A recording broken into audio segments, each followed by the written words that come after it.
All right, everybody should practice today, so that's a good thing.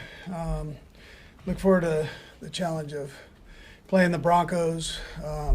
Again, we know how this league is. I mean, everybody's got talent and good coaching, and so we welcome them into Arrowhead here. And you know, they've got a lot of talent on that team. Our guys have looked at the tape.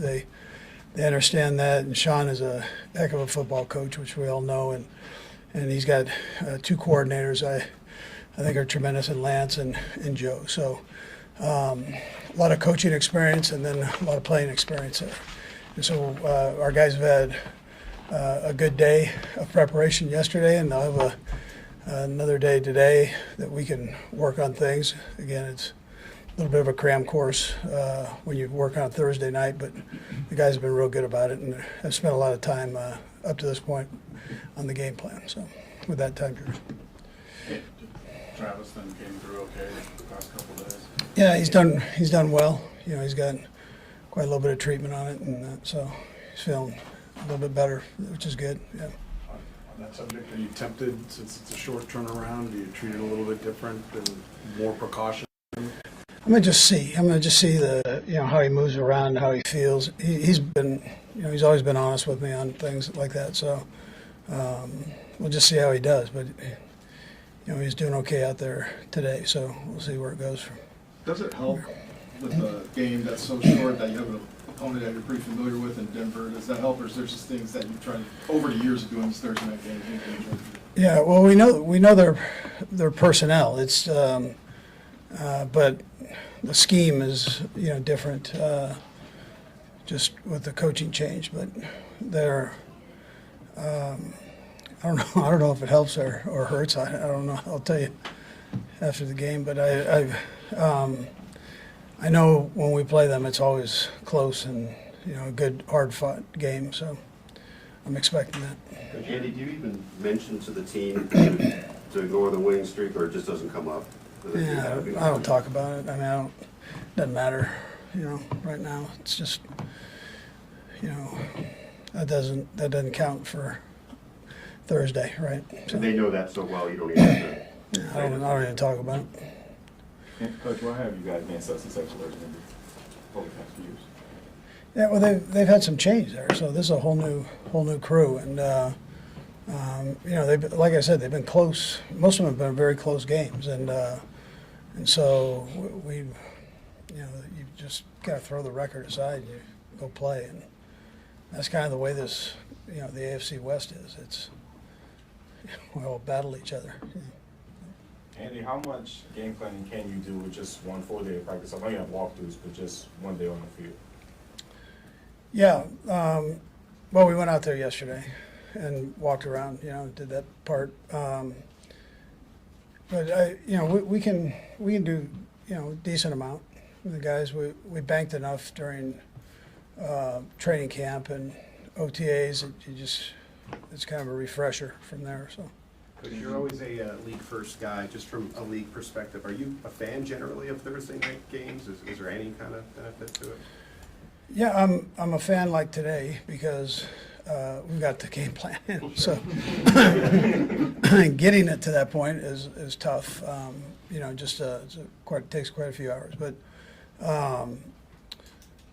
I'm okay with it. I mean, I understand it. I think the players get charged up over it, and I know you guys asked Travis that question, and he was very positive about the answer there. So.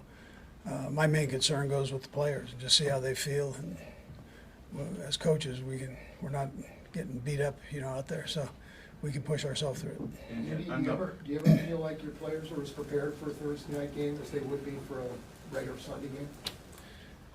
Well, you hope they are, but you obviously have more time on to prep for that game, so naturally they'd probably be a bit more prepared there, but.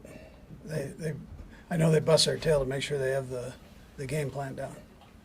Is it you get in the competition for me, like, I know, like, Jacksonville had 2 weeks to get ready for Buffalo. I know that doesn't concern you here, but there are those little, if you add an extra week of the season, add an extra bye, like, things like that get discussed as possibility to maybe make it more fair for both teams each game? Yeah, I think the league does a great job. They don't let much slip, on talking about it. So, and so they've hit on those subjects, and they're pretty strong on all that stuff. And how they look at it from every angle, medical standpoint, like from location and so on. So it comes down to you have 17 of these babies to play, and you gotta make sure you're right for each one. I mean, that's bottom line. It doesn't matter day or whatever, night, day of the week, where we're playing. I mean, you have to be ready. That's the bottom line. Andy, from you and your coaching staff, is it better to have a Thursday game kind of at this point in the season when you have more tape than, say, like a year ago when you had just one game and it was a divisional opponent on a Thursday night? Yeah, I'll probably tell you that about every game. You get through the first 4 games, at least you have an idea of what guys, are going to throw at you, at least somewhat of an idea. So, but again, I'd say that about any game. So to answer your question, yeah, I mean, it's better to have it a little bit later, I think. How much have you enjoyed competing against Sean in the past? And Yeah. I know you were busy focusing on the Super Bowl at the time, but his comments back then were that he was most excited to face you entering the division. Yeah, he's a good coach, and we're all in it for the competition. Yeah, and so I appreciate the job he does, and look forward to having an opportunity to play against him again. Andy, you recognize that defenses often take away the back end, but how would you just assess your execution on the few opportunities you do get in the deep passing game? Yeah, we haven't had a lot presented to us there, but we've done some good things. There are a couple we'd like to have back. I think we'll see at the end of the year how it all works out. But right now you're probably we've had, like I said, there's some good ones and some ones we've been off it tick on. Andy, with Justin Ross, more targets in the last game.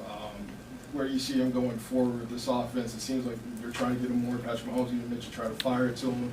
How do you feel he's doing?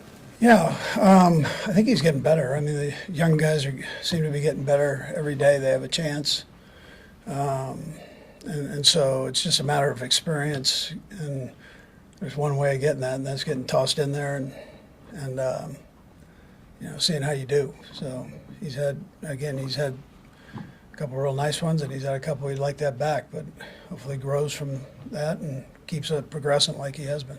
Couple more guys. Andy, aside from, the Dolphins, they're scoring bananas on the Broncos, they've been in close games just in their first few games. Just what have you seen from them on film? Yeah, so they're talented on really both sides of the ball. And I think they're just getting kind of used to the whole new process that they're going through. So, but I think they've got talent and good coaching, and I think our guys see that. We know it from a coaching standpoint because we know the coaches, but I think the players can put on the tape and they see, that there's a lot of skill there and it's a good scheme and all that stuff. So. Last one, Matt. Coach Payton told us a few years ago that he always watches your game film every week in your offense. How closely do you watch what Sean's doing on it? Yeah, well, he's one of the, I think great offensive minds in the game. So we take a peek at his stuff too. So it's, we all steal from each other. All right. Thank you. All right, good. Yep. All right, guys.